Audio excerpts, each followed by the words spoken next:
안녕하세요.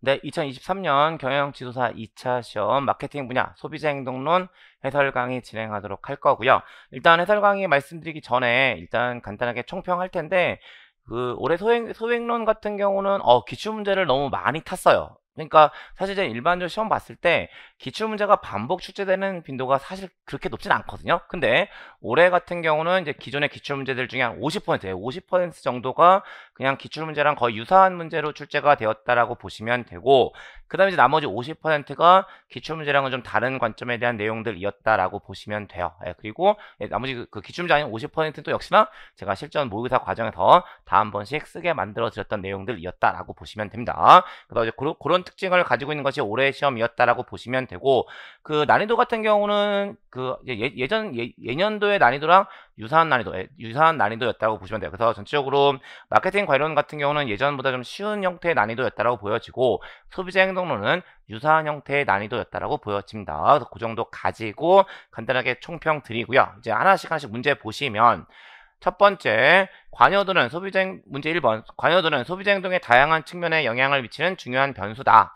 다음 물음에 답하시오 하면서 총 3문제 안에 들어가 있고 8점, 12점, 10점으로 구성되어 있어요. 그럼 먼저 1번 문제부터 보시면, 관여도의 개념을 기술하고 지속적 관여도와 상황적 관여도의 차이점을 예를 들어 비교 설명하시오. 일단 관여도에 대한 개념 서술을 하셔야 될 텐데, 역시나 관여도에 대한 개념 서술하실 때 가장 중요한 키워드를 꼽으라면 중요도 또는 관심도라는 키워드요. 요 키워드 가지고 관여도에 대한 개념들 서술하시면 되는 거고, 조금 더 간다면 이러한 관여도는 뭐 상대적인 의미를 가지고 있고, 그 다음에 고관여와 저관여로 나누어질 수 있다. 뭐 그 정도 내용들까지, 어차피 8점짜리니까 그 정도 범위 가지고 관여도에 대한 개념 서술하시면 되는 거고, 그 다음에 두 번째 요구사항 보시게 되면 지속적 관여도와 상황적 관여도의 차이점을 예를 들어 비교 설명하시오.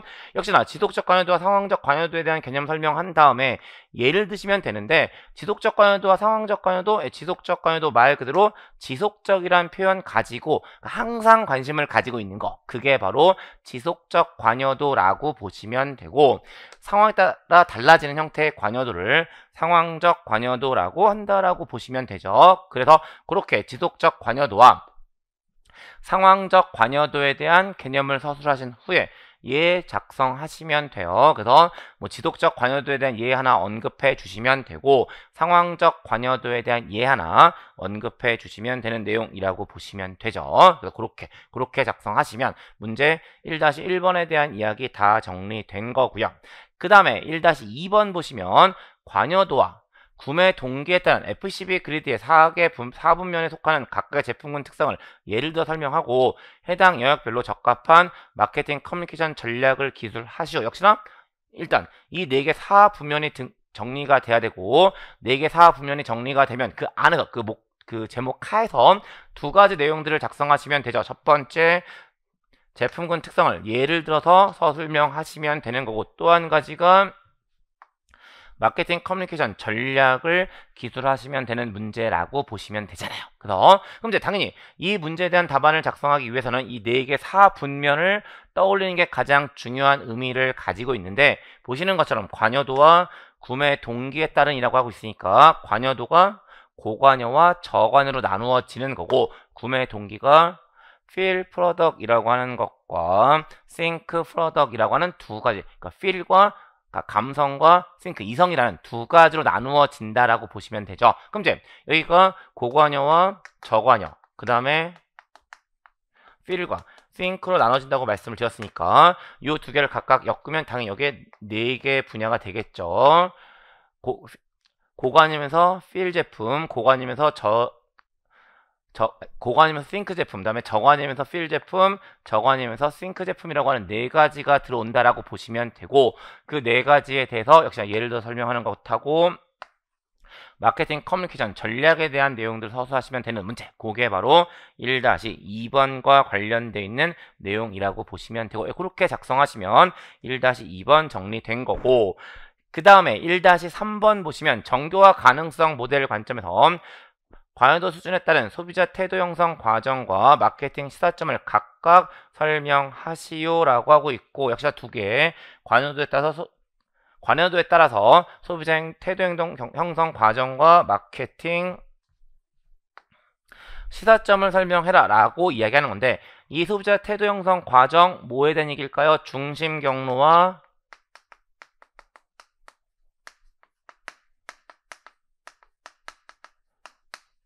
주변 경로에 대한 내용들을 중심으로 작성하시면 되죠. 또는 중심 단서와 주변 단서라는 것을 가지고 작성하시면 되는 것이 소비자 태도 형성 과정과 관련된 내용이라고 보시면 되는 거고, 그런 내용들을 가지고 쓰시면 이쪽은 정리되는 거고, 그 다음에 마케팅 시사점에 대한 얘기 보시게 되면 일단 얘네들은 관여도 영향을 받으니까 어떤 게 첫 번째 시사점 들어가 있냐면 관여도가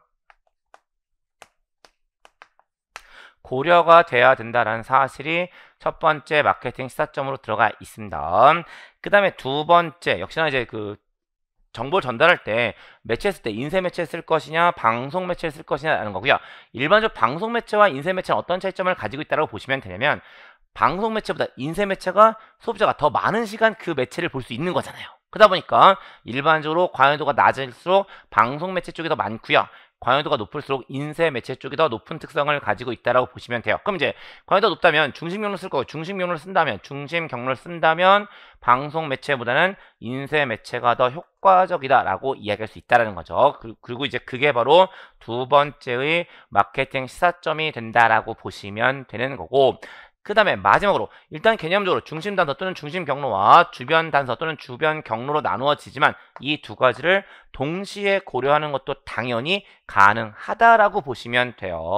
그래서 그런 내용들 가지고 마케팅 시사점에 대한 내용들 서술해 주시면 되고, 요 정도가 전체 문제 1번에서의 답안 작성의 범위가 된다라고 보시면 돼요.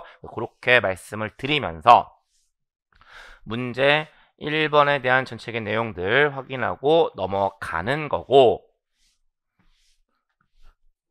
그 다음에 문제 2번 태도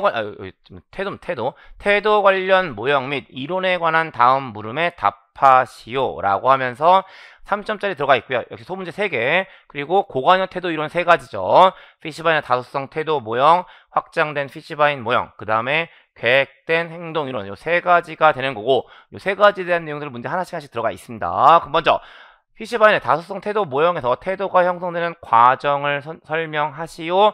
역시 어떤 취지 가지고 작성하시면 되냐면, 일단 피시바인의 다소성 태도 모형은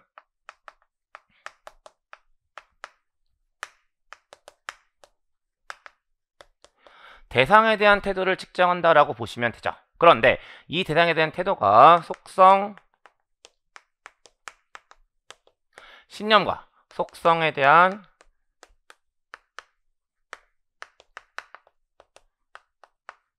평가로 구성되어 있다라고 하는 거고, 요 취지 가지고 전체적으로 답안 작성하시면 문제 2-1번 크게 문제 없습니다. 그래서 다시 한번요. 일단 피시바인의 다소성 태도 모형은 대상에 대한 태도를 판단하는 게 목적이고요.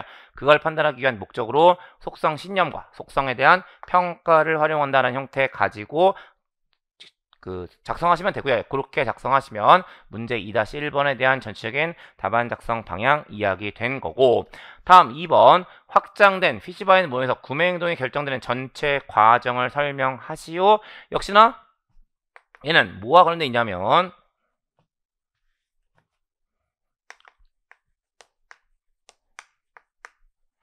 행동 의도와 관련돼 있는 거죠. 그런데 이 행동의 의도가 만들어지기 위해서는 역시나 영향을 미치는 요인이 크게 2가지가 있다라고 하는 거예요. 그리고 그 2가지가 바로 뭐냐면 소비자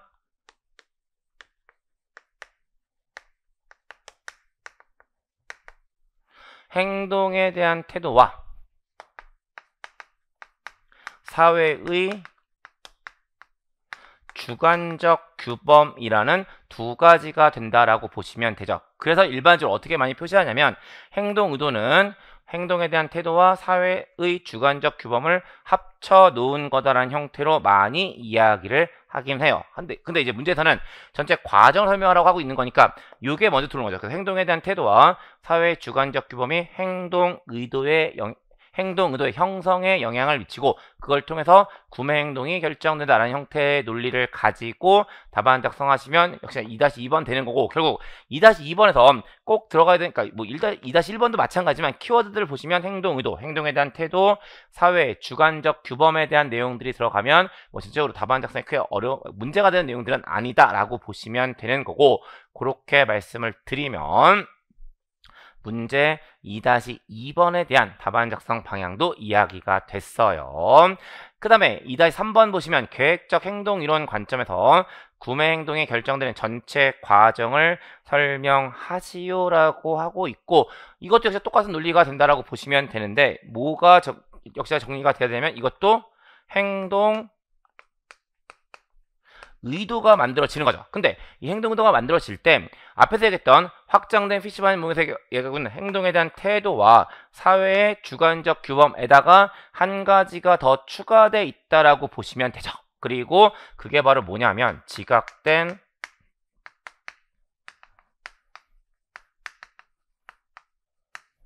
행동 통제가 영향을 미친다라고 보시면 되는 거고, 결국 계획적 행동 이론 관점에서 이 전체 과정 설명할 때 가장 대표적인 키워드 역시 행동 의도인데, 확장 모형은 이 두 가지가 행동 의도에 영향을 미치지만 계획적 행동 이론은 이 두 가지에다가 지각된 행동 통제가 영향을 미친다는 사실, 그 형태 가지고 답안 작성하시면 문제 2-3번에 대한 내용도 역시나 정리가 되는 내용이라고 보시면 되고, 그런 맥락을 가지고 문제 전체 2번에 대한 내용들 답안 작성하시면 돼요. 그래서 그렇게 말씀을 드리면서 문제 2번 확인하고 넘어가는 거고,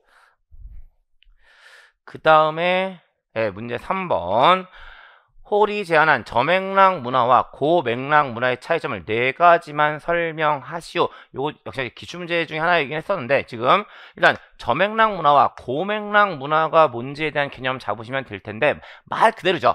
일반적으로 맥락이 없느냐, 맥락이 낮으냐, 맥락이 높으냐의 문제고요. 그러다 보니까 일반적으로 서양권의 문화가 저맥락 문화의 특징을 가지고 있고, 동양권의 문화가 고맥락 문화의 의미를 가지고 있다라고 보시면 되는 거거든요. 그리고 이제 그 논리하에서 4가지 관점으로 이제 나누어서 어쨌든 문제 요구사항은 차이점을 4가지만 설명하라고 하고 있으니까 어쨌든 무조건 4가지 나눠서 차이점, 고맥락 문화는 이렇고 저맥락 문화는 이렇다 하는 형태의 논리 가지고 4개의 문장 작성하시면 되는 거고요. 그런 형태로 답안 작성하시면 되는 것이 문제 3번의 기본적인 취지가 된다라고 보시면 되는 거고, 구체적인 내용들은 역시 예시답안 좀 참조하시면 되지 않을까라는 생각이 들어요. 그래서 그렇게 말씀드리면 문제 3번에 대한 내용들 확인하고 넘어가시게 되는 거고,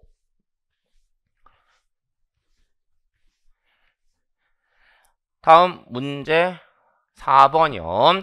준거 집단의 영향 중 규범적 영향의 개념을 기술하고 준거 집단의 규범적 영향력이 제품 특성에 따라 어떻게 달라지는지 예를 들어 설명하시오. 문제 요구사항 크게 2가지라고 보시면 되는 거죠. 일단 규범적 영향의 개념을 기술해야 되고, 두 번째 이 규범적 영향력이 제품의 특성에 따라 어떻게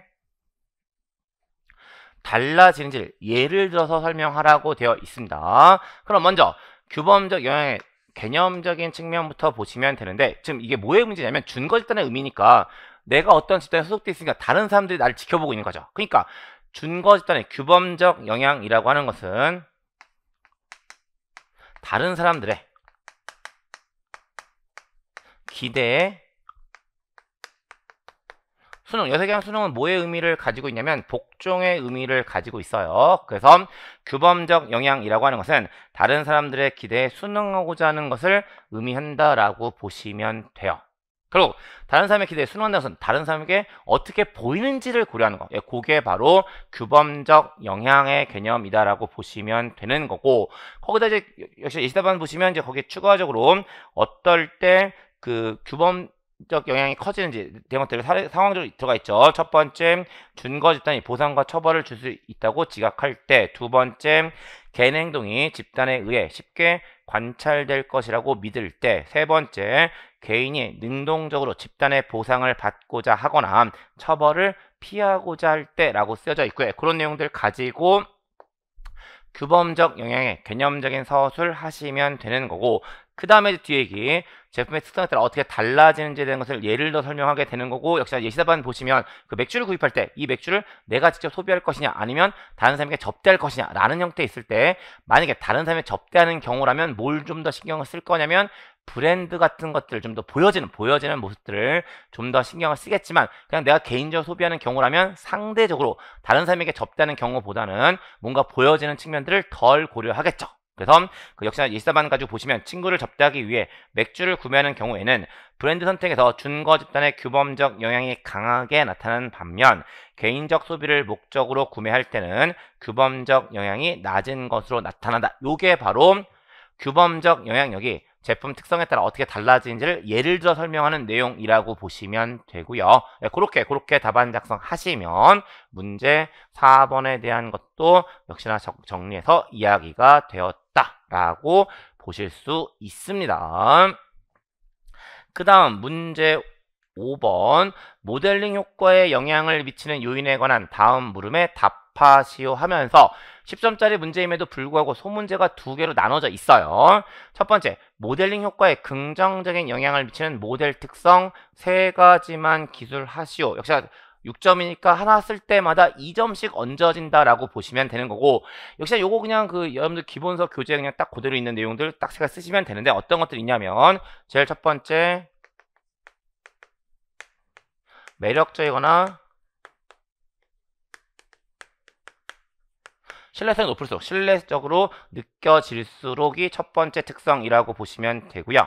그 다음에 사회적 지위가 높거나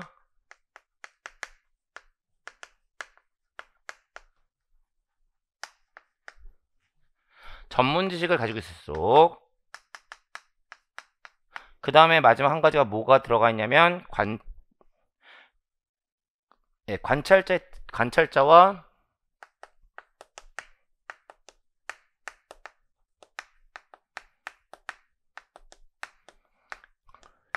유사할수록, 요 세 가지 들어가 있고요. 요 세 가지 기술하시면 되는데, 물론 이게 전부 다 이제 정리가 돼 있는 상황이라면 이렇게 쓰시면 돼요. 쓰시면 되는데, 이제 일부만 떠오르는 경우라면 어떻게 쓸 수도 있을 것 같으면, 일단 요거 따로 쪼개고 따로 쪼개고 따로 쪼개고 따로 쪼개서 어떻게든 세 가지를 만드시는 것도 하나의 방법이 될 것 같긴 합니다. 어쨌든 기본서는 요게 한 덩어리, 요게 한 덩어리, 요게 한 덩어리 돼 있는데, 요게 다 떠오르지 않는 경우라면 어쨌든 세 가지 맞춰야 되니까 각각을 그냥 구분해서 세 개 쓰시는 것도 어쩔 수 없는 테크닉이 된다라고 보시면 되시겠죠. 그래서 문제 5-1번 그렇게 보시면 되고, 그 다음에 5-2번 모델링 효과가 커지게 되는 관찰자 특성을 세 가지만 기술하셔. 이것도 그냥 기본서에 그대로 들어가 있는 내용들이라고 보시면 되는 거죠. 그래서 하나씩 보시게 되면 제일 첫 번째, 관찰자가 보다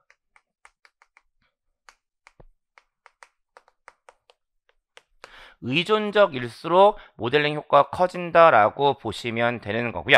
그 다음에 자존감과 자신감과 자기 존중의 정도가 낮을수록 모델링 효과가 커진다라고 보시면 되고, 나머지 한 가지가 바로 뭐냐면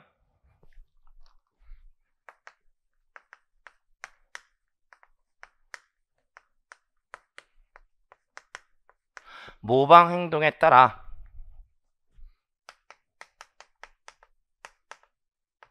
만족스러운 결과를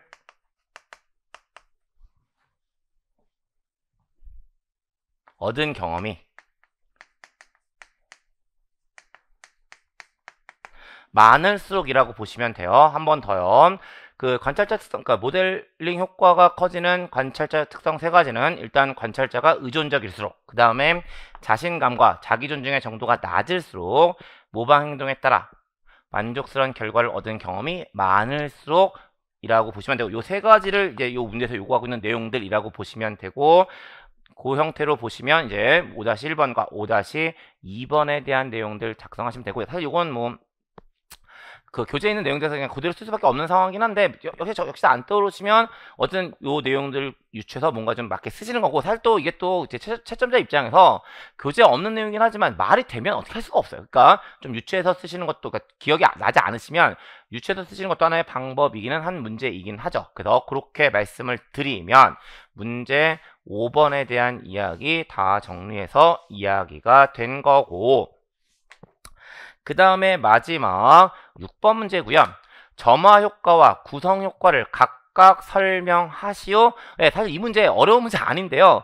조금 당황하셨을 것 같은 생각이 들긴 들어요. 왜냐하면 이걸 점화 효과, 구성 효과라고 정리하시기보다는 프라이밍 효과와 플레이밍 효과라고 정리하셨을 거거든요. 예, 그러다 보니까 이게 갑자기 우리말로 번역돼서 등장을 해버리니까 왠지 좀 어색하기도 하고, 그러다 보니까 조금 당황할 수 있는 문제였다고 생각되긴 하지만, 물론 다시 이제 정신을 차리고 영문 표기를 보시면 아 이거구나 라는 형태로 접근하시면 이제 그 다음엔 이제 공부하신 내용들을 그대로 갔을 테니까 답안 작성에 어려움이 있는 내용은 아니었다라고 보여지는 거죠. 그럼 먼저 점화 효과, 말 그대로 점화가 이루어지는 거니까 뭔가 어떤 단서가 주어지면 거기서부터 뭐 계속 뭔가 꼬리를 물고 생각이 떠오르는 거, 그게 바로 점화 효과가 된다라고 보시면 되죠. 그래서 어떤 단서가 주어지면 관련 정보가 쉽게 회상하는 효과가 점화 효과가 된다라고 보시면 되고, 그렇게 정리하시면 점화 효과에 대한 내용들 답안 작성하실 때 크게 어렵지 않았을 거라고 보여지는 거고, 그 다음에 구성 효과의 플레이밍이고요. 요새 얘기하는 플레이밍은 말 그대로 프레임을 씌운다, 액자를 씌운다, 어떤 틀 안에서